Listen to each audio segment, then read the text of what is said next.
میں حضرت عبداللہ بن فرقد رضی اللہ تعالیٰ عنہ وہ کہتے ہیں کہ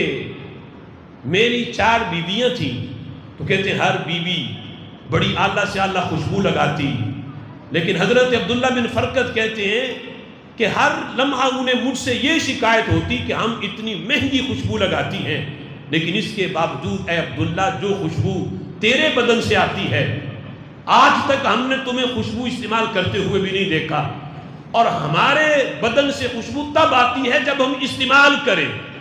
تیرے بدن سے تو ہمہ وقت آتی رہتی ہے، کبھی ختم ہی نہیں ہوئی،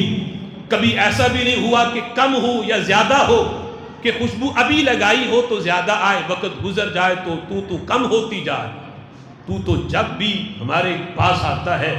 ہر لمحہ ہمہ جہت ہمہ وقت ایک ہی خوشبو تیرے بدن سے آتی ہے، تو جس محفل میں جا کے بیٹھتا ہے سب کی خوشبوؤں پہ تیری خوشبو غالب آ جاتی ہے۔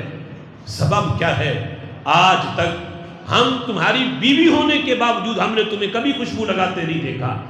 اس کا راز کیا ہے؟ تو عبداللہ بن فرقد نے راز بتایا،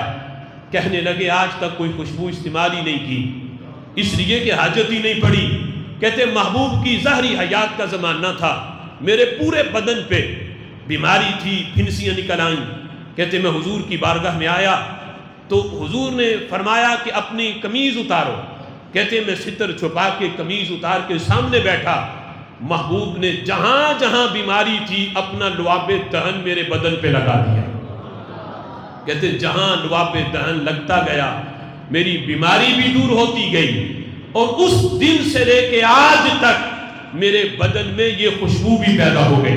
کہتے یہ کسی خوشبو کا اعجاز نہیں، یہ محبوب کے پیکرے نور سے نکلنے والے لعاب دہن کا کمال ہے، جس کو رب ذوالجلال نے دونوں لحاظ سے یہ انفرادیت دی ہے، جس میں بیماری کا علاج بھی موجود ہے اور جو خوشبو کا کام بھی کرتا ہے۔ میرے محبوب نے تو صرف بیماری کے علاج کے لیے یہ لعاب دہن لگایا تھا، لیکن رب ذوالجلال نے دوسرا اعجاز بھی اس بدن کو عطا کیا تاکہ پتہ چلے لوگوں تمہارے منہ سے تھوک نکلے تو بیماری پھیلاتا ہے،